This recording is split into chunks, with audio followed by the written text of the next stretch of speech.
Hello दोस्तों, आपने YouTube की सबसे शानदार और जानदार वीडियो पे क्लिक कर दिया है। गाइज, आप लोगों के लिए बहुत बड़ी खुशखबरी लेकर आया हूँ। जो अभी अभी आपका पहले शिफ्ट का CGL का आज का पेपर हुआ है दोस्तों, बिल्कुल आसान ये पेपर आ गया है। इसका लेवल काफ़ी आसान आ गया है। अगर आपने यह वीडियो पूरा देख लिया 100% आप लोग सिलेक्शन के करीब हो, क्योंकि गाइज जो भी मैं सवाल लेकर आया हूँ सभी को मैं ट्रिक से कराने वाला हूँ। अगर आपने यह वीडियो पूरा देख लिया, अगले पेपर में 7 से 8 सवाल आपके रिपीट करने वाले हैं। देख लेते हैं गाइस, सभी सवालों को ट्रिक से कर लेते हैं फटाफट। अगर आप किसी भी गवर्नमेंट एग्जाम की तैयारी कर रहे हो, मम्मी पापा का सपना पूरा करना चाहते हो, सभी सब्जेक्ट को ट्रिक से पढ़ना चाहते हो, नीचे लाल कलर का बटन दबाकर चैनल को सब्सक्राइब कर लेंगे, बेल को ऑल कर लेंगे ताकि सभी नोटिफिकेशन आपको टाइम टू टाइम मिलते रहें। गाइस, चैनल को ज्वाइन कर लेंगे। देख लेते क्या पहला सवाल क्या पूछा गया। पहला सवाल आपके सामने है, यूनेस्को का मुख्यालय कहाँ पर है। तो गाइज, यूनेस्को का मुख्यालय है पेरिस में। सी ऑप्शन इस सवाल का राइट हो जाएगा। गाइज, अगर आपने वीडियो पूरा देख लिया आपको पता चल जाएगा 100% रियल सवाल मैं आपके लिए लेकर आ गया हूँ, जो भी आज के पेपर में पूछे गए। हम वादा करते हैं आपको सभी सवाल बिल्कुल करेक्ट देने की कोशिश करते हैं। सवाल नंबर 2, पूर्ण स्वराज की मांग किस कांग्रेस अधिवेशन में की गई थी। पूर्ण स्वराज की मांग कौन से अधिवेशन में की गई थी। लाहौर अधिवेशन में। बी ऑप्शन इस सवाल का राइट हो जाएगा। देख लेते गाइस अगला सवाल। एक सवाल गाइस आपका ये भी पूछ लिया गया, निम्नलिखित में कहाँ पहली बार सिंधु घाटी सभ्यता की खोज की गई थी। गाइस, ये की गई थी हड़प्पा। थर्ड ऑप्शन इस सवाल का राइट हो जाएगा। देख लेते हैं अगला सवाल। एक सवाल आपका ये भी पूछा गया, हमारे सौर मंडल का सबसे चमकीला ग्रह कौन सा है। तो गाइस, इस सवाल का राइट आंसर हो जाएगा शुक्र। बी ऑप्शन इस सवाल का राइट हो जाएगा। देख लेते हैं गाइस अगला सवाल।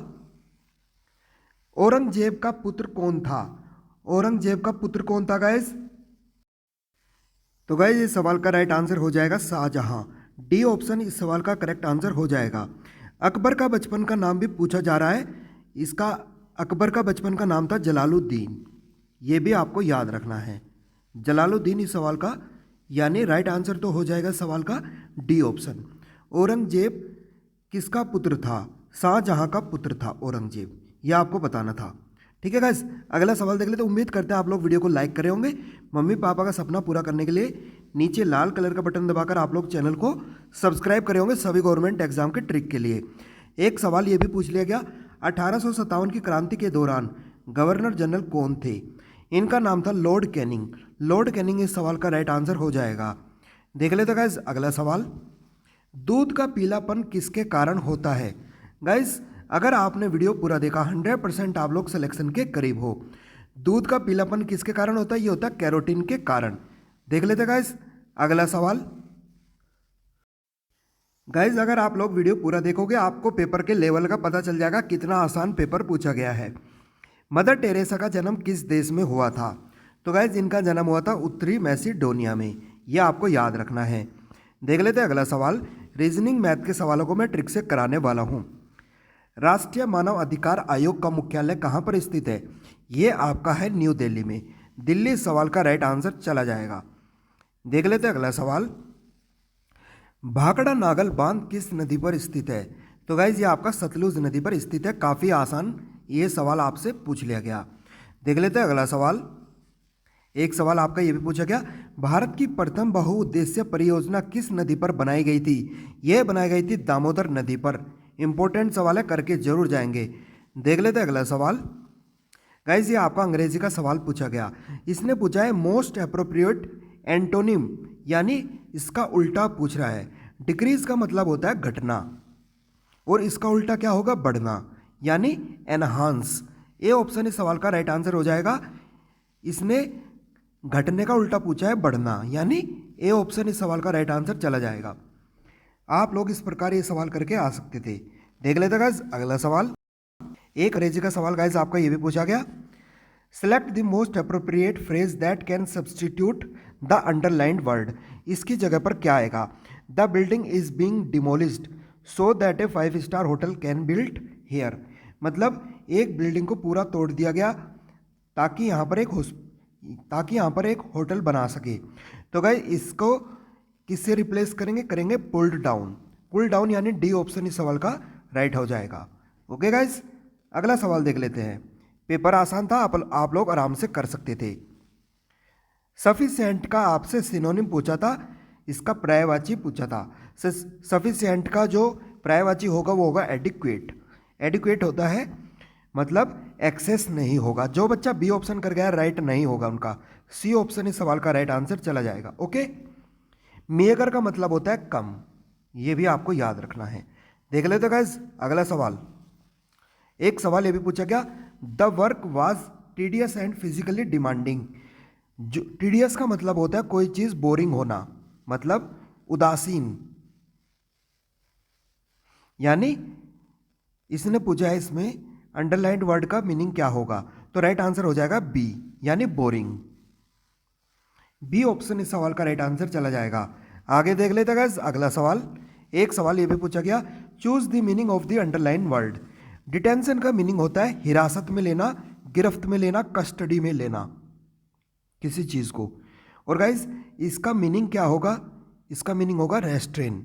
रेस्ट्रेन का मतलब होता है किसी चीज को बांध लेना, किसी चीज को कस्टडी में ले लेना। बी ऑप्शन इस सवाल का करेक्ट आंसर चला जाएगा। गाइज मैथ और रीजनिंग के सवालों को मैं ट्रिक से कराने वाला हूं, एक एक सवाल बड़े ध्यान से देखेंगे।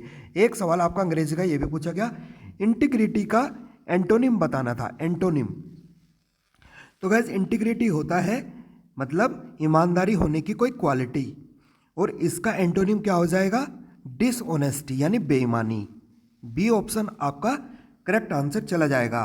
अगला सवाल देख लेते गाइज कैसे करना था। तो गाइज अब बात कर लेते हैं गणित के सवालों की। पी और क्यू एक परियोजना को 50 दिन में पूरा करते हैं। यदि वे एक साथ कार्य करते हैं तो कितने दिनों में इस परियोजना का 18% भाग पूरा कर सकते हैं। देखो पी करता है किसी कार्य को कितने दिन में, 25 दिन में। क्यू करता है कितने दिन में, 50 दिन में। बहुत आसान सवाल है, लघुत्तम ले लेंगे, एलसीएम ले लेंगे, टोटल वर्क यहाँ से निकाल लेंगे, कितना हो गया 50, टोटल वर्क हो गया 50। अब यहाँ से इनकी कार्यक्षमता निकालेंगे। टोटल वर्क क्या होता है, efficiency, total efficiency into time. ये टोटल एफिशिएंसी कार्यक्षमता हमें निकालना पड़ेगा। 25 से भाग करेंगे 50 को, 25 दूनी 50, 50 एकम 50, इसकी एफिशिएंसी आ जाएगी। टोटल एफिशिएंसी कितनी होगी, 3 होगी। अब देखो टोटल कार्य कितना है 50, टोटल एफिशिएंसी है 3, टाइम कितना है ये यहां से निकालेंगे। अब आप लोग को क्या करना था, जो ये काम था 50, इसका 18% ले लेंगे, 18% ले लेंगे यहां से, ये आ जाएगा 3T। तो क्या करेंगे 50 एकम 50, 50 दूनी 100, 2 एकम 2, 2 नम 18, 3 से काटेंगे 3 बार। तो गाइस T इक्वल टू 3 दिन आ जाएगा, 3 दिन में ये पूरा कार्य खत्म कर लेंगे दोनों मिलकर। राइट आंसर हो जाएगा बी ऑप्शन। जो बच्चा बी ऑप्शन मार के आ गया उनका राइट आंसर चला गया।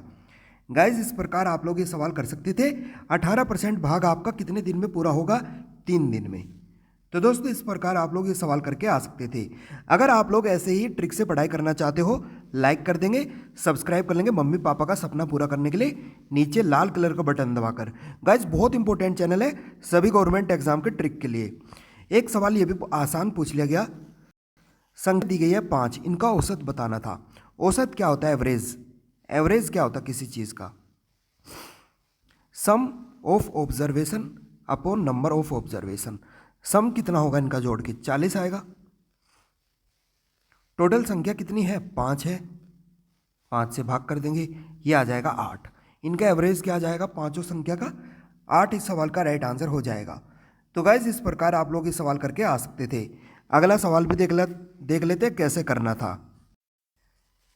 गाइज अगर आपने अब ये वीडियो पूरा देख लिया तो गाइज एक एक सवाल आपके टिप्स पे करा दूंगा, एक एक सवाल आपको ट्रिक से करा दूंगा। 100% आप लोग सिलेक्शन के करीब हो। जब एक संख्या में 50 बढ़ाया जाता है तो स्वयं का वह संख्या स्वयं का 104% हो जाती है। तो संख्या क्या होगी, तो गाइज देखो x मान लो जो संख्या होगी, अगर इसमें 50 बढ़ा देंगे तो ये अपने आप का 104% यानी 104/100 गुणा x। ये इक्वेशन सोल्व कर लोगे तो कैसे सोल्व करेंगे इसको, 100x प्लस 5000 बराबर 104x। तो गाइज यहाँ से क्या होगा, 4x बराबर आ जाएगा 5000, तो x की वैल्यू आ जाएगी 1250।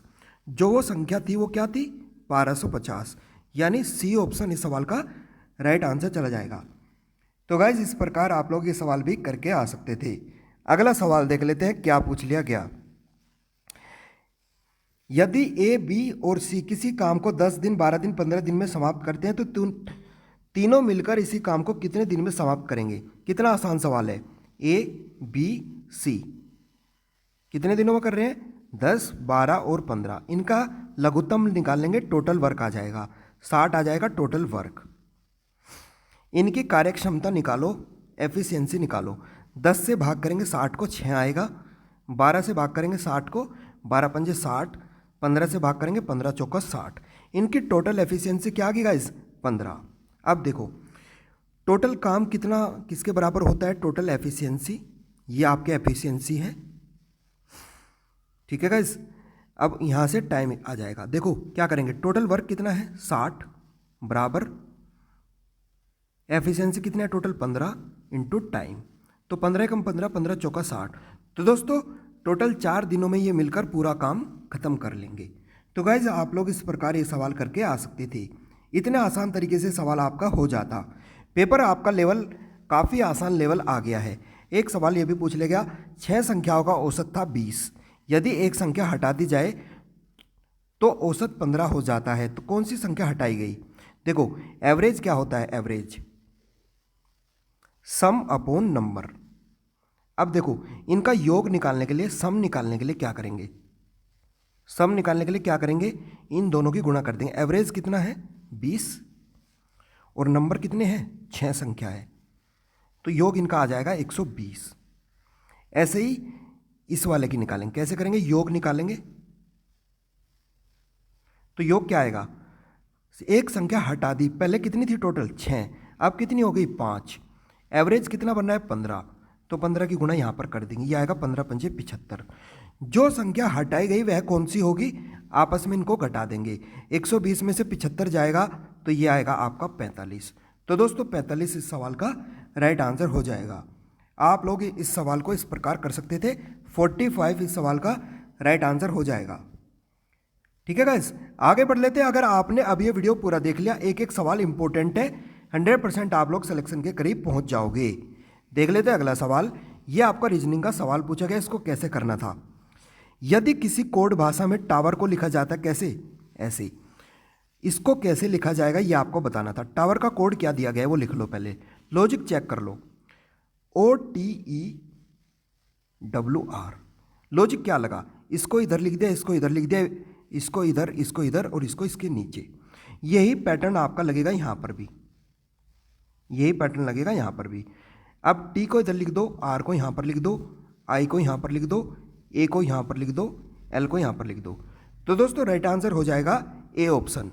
जो बच्चा A ऑप्शन मार के आया उनका करेक्ट आंसर हो गया। आप लोग इस प्रकार ये सवाल करके आ सकते थे। दोस्तों मैं उम्मीद करता हूँ आप लोग चैनल को सब्सक्राइब कर रहे होंगे और वीडियो को आप लोग लाइक भी कर रहे होंगे। सभी गवर्नमेंट एग्जाम के ट्रिक के लिए बहुत बेहतरीन ये चैनल है, सब्सक्राइब करके जरूर जाएंगे गाइज।